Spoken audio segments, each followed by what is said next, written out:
আচ্ছা, আমি ডুমুরের আগার উপকারিতা বলবো।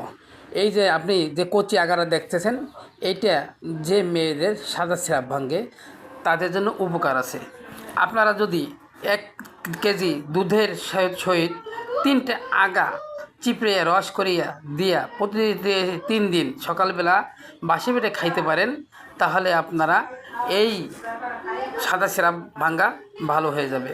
যাদের সাদা স্রাব হয় তাদের জন্য খুবই উপকার, তাদের জন্য খুবই উপকার।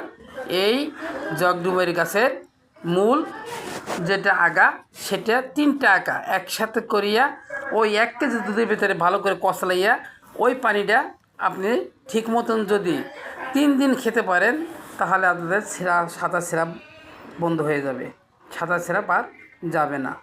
আপনারা যদি এই ভিডিওটা ভালো লাগে তাহলে লাইক শেয়ার কমেন্টস করবেন। আপনারা যদি ভালো লাগে লাইক শেয়ার কমেন্টস করবেন। ধন্যবাদ।